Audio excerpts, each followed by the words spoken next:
Olá pessoal, hoje nós vamos dar continuidade no nosso material sobre produtos que podem ser vendidos sem prescrição médica nas farmácias, que a legislação permite que a gente faça a indicação desses produtos. Então o farmacêutico ele pode indicar uma série de produtos porque eles não necessitam, né? A legislação libera da obrigatoriedade de uma prescrição médica, tá certo? Então, na primeira etapa, nós falamos sobre os medicamentos isentos de prescrição. Então, nós vimos que vários produtos, a gente tem os diferentes grupos de produtos, e dentre esses diferentes grupos de produtos, a gente tem aqueles que são isentos de prescrição. Então, nós vamos ter medicamentos isentos de prescrição, nós vamos ter os cosméticos, nós vamos ter os suplementos e a gente vai ter aquilo que a gente chama de produtos para a saúde, que são os produtos dos antigos que a gente chamava antigamente de varejo, tá?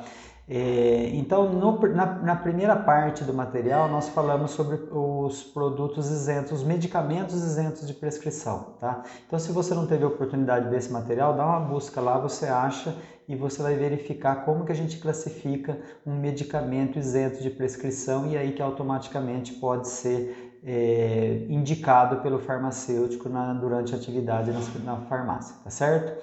E hoje nós vamos falar a respeito de um segundo grupo, né, nessa parte 2, um grupo muito importante, que são os cosméticos e a perfumaria. São produtos que também são isentos de prescrição e que representam uma boa gama de possibilidades de indicações no nosso trabalho, no nosso dia a dia, para orientação dos clientes, para indicação de uso, toda a situação que as pessoas nos procuram na farmácia, tá? Mas o que vai acontecer? Para a gente poder ficar bem organizado, atendendo a legislação, fazendo realmente produtos que a gente não venha no futuro a ter dissabores com eles, a gente precisa entender exatamente o que é um cosmético. A gente tem, por mais simples que pareça, a gente tem muita confusão, muita mistura hoje sobre um produto, uma diferença de um cosmético, de um saneante, de um medicamento. A rotina do dia a dia, os novos produtos, eles vão nos impondo uma série de dificuldades e dúvidas e aí a gente precisa saber exatamente o que é um cosmético e como que a gente vai classificá-lo, tá? Então, a primeira questão que a gente tem, né, e a gente tem que trabalhar dentro da legislação, é que os cosméticos são subprodutos, né, constituídos de substâncias naturais ou sintéticas de uso externo, tá? Então, por mais que a gente tenha no mercado hoje produtos, ideias de cosméticos de uso interno que vão trazer melhoria para a pele, para o corpo, uma série de apelos que a gente verifica dos nossos fornecedores, a legislação ela trata cosméticos somente como produtos de uso externo, tá? Que pode ser usado em diversas partes do corpo, na pele, no cabelo, nas unhas, nos dentes. Então a gente vai ter uma série de situações, tá? E além de ser só de uso externo, o que a gente tem? Que o objetivo de um cosmético é você limpar, você perfumar, você alterar a aparência da pele, corrigir odores, entendeu? E proteger ou manter o seu organismo em bom estado, tá certo? Então percebe que em nenhum momento a gente está falando de indicação, tá? De indicação terapêutica. Nós estamos falando de proteger, de manter, de limpar, de perfumar e sempre produtos de uso externo. Então isso é básico para um cosmético, tá? E aí o que a gente vai verificar? Que quando a gente começa a ter uma série de confusões, né? Então é um cosmético, é um saneante. Então qual que é a diferença do cosmético e do saneante? O cosmético é aquilo que vai ser aplicado no corpo e o saneante é aquilo que vai ser aplicado no ambiente. Então, por exemplo, quando a gente fala de um álcool 70, por exemplo, né, eu tenho dois tipos de aplicação. Eu posso fazer a asepsia corporal ou eu posso fazer a sanitização de uma bancada, por exemplo. Então, cada vez que eu estou tratando de asepsia corporal, eu estou passando nas mãos, eu estou falando de um cosmético. E quando eu uso o mesmo produto com indicação de limpar uma bancada, eu estou falando que ele é um saneante, tá certo? Então a gente já vai diferenciando o cosmético do saneante, o cosmético de uso corporal e o saneante de uso no ambiente. Às vezes a gente pode estar falando de produtos diferentes, a gente pode estar falando do mesmo produto, dependendo da indicação, ele vai se classificar como cosméticos ou saneantes. Tá? E aí a gente vai ter ainda a diferenciação com os medicamentos. Então, mesma coisa, os medicamentos, eles são aqueles produtos que têm indicação terapêutica, eles vão tratar as pessoas, eles vão mudar o funcionamento do corpo de uma pessoa. E os cosméticos não, os cosméticos eles vão manter, eles vão conservar o corpo das pessoas, tá certo? Então, isso é básico, isso é muito importante para a gente poder começar a diferenciar os cosméticos, tá? E sempre que a gente pensar nos cosméticos, nessa questão de indicação, a gente vai ter uma coisa muito comum nas farmácias, que é o desenvolvimento de linhas. Então a gente tem lá uma linha cosmética que a gente vai indicar para as pessoas. E essa linha que a gente vai indicar para as pessoas, para a gente considerar elas como cosméticas, a gente precisa, vale a pena a gente verificar a composição desses produtos e para avaliar se realmente eles podem ser caracterizados como cosméticos. E aí nós vamos ter basicamente 5 legislações que vão tratar desse assunto e que são importantes para o nosso dia a dia. A que vai tratar dos conservantes permitidos, a que vai tratar dos corantes permitidos, dos filtros, né, de filtro solar, quais são os permitidos, que vai tratar a respeito de substâncias proibidas e substâncias com restrição. Então, a nossa formulação ela tem que encaixar dentro de todas essas legislações para a gente poder caracterizar realmente aquele produto como cosmético. Qualquer coisa que a gente tenha no nosso produto que seja contrária a uma dessas legislações vai nos trazer a condição de um produto que não se configura como cosmético. Tá certo? Então a primeira e a mais importante delas é a lista das substâncias proibidas. Então a gente tem uma resolução RDC 83 de 2016 da Anvisa que trata quais são os produtos que a gente não pode ter num produto cosmético, quais são as substâncias que a gente não pode ter num produto cosmético. E é lógico que a gente não tem condição de num material desse tratar de substância uma por uma, mas para a gente ter uma noção, por exemplo, lá nessa resolução ela vai falar que antibióticos não podem ser classificados como cosmético. Então, quando você pensa, por exemplo, né, num gel com eritromicina para tratamento de acne, que é um produto muito comum, esse produto não é um cosmético, tá? Você precisa ter consciência que esse produto é um medicamento, tá certo? E um medicamento que, se a gente olhar lá no material anterior, a gente vai ver que é um medicamento que não é nem de uso sem prescrição médica, é um produto que vai precisar de prescrição médica. Então, não é porque o produto é para tratamento de acne, é para diminuir a oleosidade, coisas nesse sentido, que ele vai ser considerado um cosmético, tá certo? Outros produtos importantes que não vão ser considerados cosméticos, que constam nessa lista restritiva, vai ser os anestésicos locais. Então a gente está falando, por exemplo, de tetracaína, lidocaína, esses produtos também não se classificam como cosméticos. Tudo que for à base de ácido retinóico não vai se caracterizar como cosmético. Então, qualquer produto à base de tretinoína ou derivados de tretinoína, eles vão ser considerados também como medicamentos e não vão se encaixar como cosmético, tá? E um produto que é interessante, porque ele está meio que na onda aí e que não vai ser caracterizado como cosmético, são os produtos à base de minoxidil. Então, muita gente faz produtos com minoxidil e trata eles como se eles fossem cosméticos. Mas quando você vai lá nessa lista de substâncias proibidas, você vai encontrar o minoxidil lá. Ou seja, você colocou minoxidil na sua formulação, ele deixa de ser considerado um cosmético, tá certo?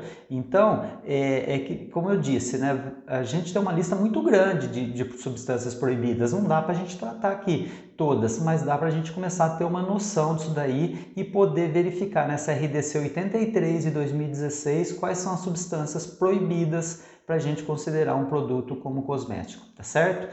E depois a gente parte para uma segunda lista que ela não é proibitiva, ela é o que a gente chama de restritiva, ou seja, ela vai classificar as substâncias de acordo com o uso, a concentração e o que pode ou deve conter na rotulagem. Tá? Então, lá quando a gente faz, por exemplo, né, um produto com cloridróxido de alumínio, o que a gente vai ter? Então, eu tenho que o uso desse produto, para eu tratar ele como um cosmético, ele tem que ser um antitranspirante, então eu vou chamar esse produto de antitranspirante. Ele pode ter uma concentração máxima de 25% no produto, tá?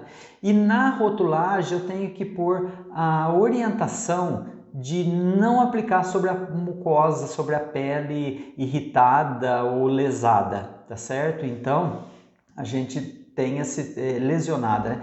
A gente tem, por exemplo, esse tipo de restrição a esse produto. Quando a gente pega o cetoconazol, um produto muito comum também nas farmácias, nas formulações que a gente vai ver o quê? Que o cetoconazol em shampoo, ele pode ter uma concentração de no máximo 1%. Tá certo? Então, e a gente vê muito por aí produtos com concentração de 2%. Tá? O que mudou? Ele deixou de ser cosmético. Quando eu faço esse mesmo cetoconazol a 2%, ele passa a ser considerado um medicamento. Tá certo? Então, percebe que pequenas modificações na formulação vão fazer que um produto seja ou não considerado cosmético, tá bom? Então, passou a primeira lista das substâncias proibidas, passa para ver a formulação também na lista de substâncias com restrições que a gente vai evitar problemas no futuro, tá certo?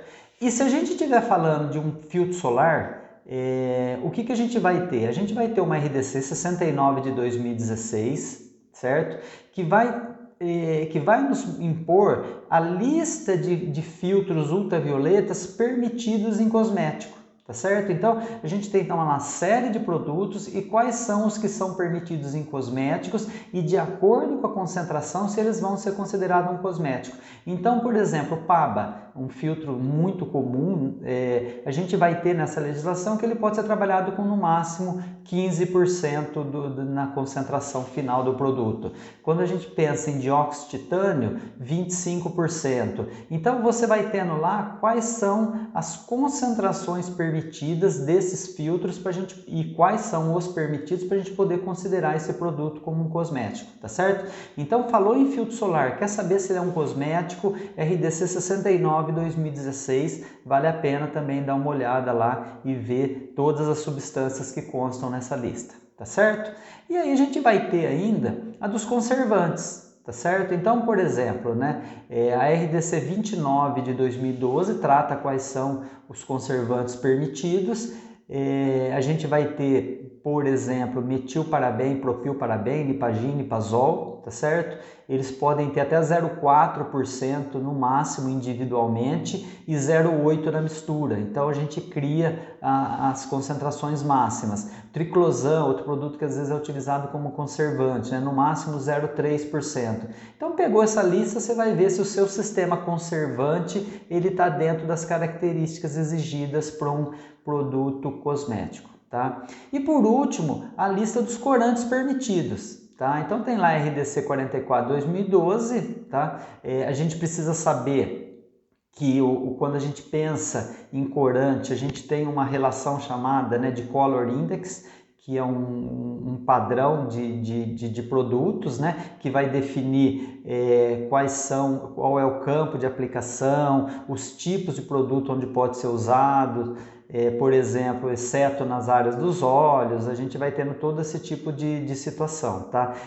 Se ele pode ser usado exclusivamente em produtos que entram em contato com mucosas, se ele pode ser usado em produtos que tenham curto tempo de exposição ou longo tempo de contato, né, com a pele, com as mucosas. Então a gente vai tendo lá os corantes permitidos, tá certo? Muita gente nem coloca hoje corante em cosméticos, né? Então é uma lista que de todas elas seria a menos impactante na formulação dos nossos cosméticos, tá? Então, por exemplo, né, quando você vai lá no Color Index, você tem o corante 10316, que ele é de cor amarela e ele pode ser aplicado em todos os produtos, menos nas áreas dos olhos. Então, você vai vendo isso. Então, se você usa corante no seu cosmético, ele provavelmente no laudo ele vem com o Color Index, e aí vale a pena o número do Color Index, né? E aí vale a pena você dar uma olhada na RDC 44 para ver se você pode utilizar ele em qualquer tipo de produto cosmético, tá certo?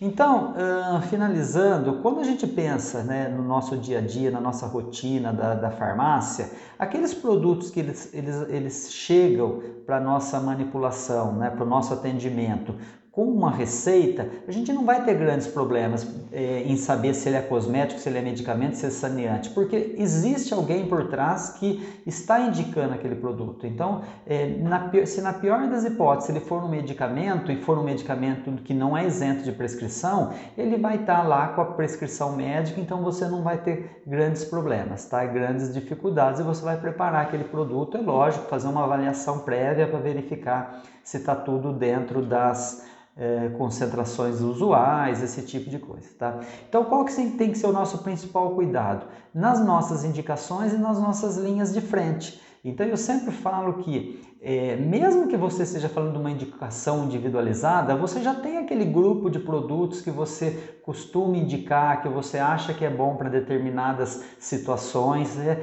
E você tem a sua linha de frente, produtos que você já deixa pronto para comercialização, você já deixa pré-preparado, são fórmulas padronizadas, tá certo? Então, o que vale a pena? Repensar, revisar as suas indicações, a sua linha de frente, para verificar se ele se encaixa realmente como um cosmético, para você não ser pego de surpresa no futuro e ser questionado sobre um produto que você está indicando ou que você tem já para comercialização na farmácia, e esse produto não ser considerado como um cosmético e você ser pego de surpresa e poder até ser penalizado por isso, tá bom? Então vale a pena a gente dar uma boa avaliada nisso daí dentro dessas 5 listas, das substâncias proibidas com restrição, dos produtos, o filtro solar, se encaixa dentro das concentrações, e os conservantes e os corantes permitidos, tá certo? Fez tudo isso daí, pensou em produtos de uso externo, não criou indicação terapêutica, você estará seguro com relação à sua linha cosmética. Tá certo? Então isso é o que a gente tinha para hoje, espero ter ajudado vocês, e no próximo material a gente vai falar sobre o outro grupo de produtos isentos de prescrição, que são os alimentos e suplementos, tá bom? Boa sorte a todos, um abraço.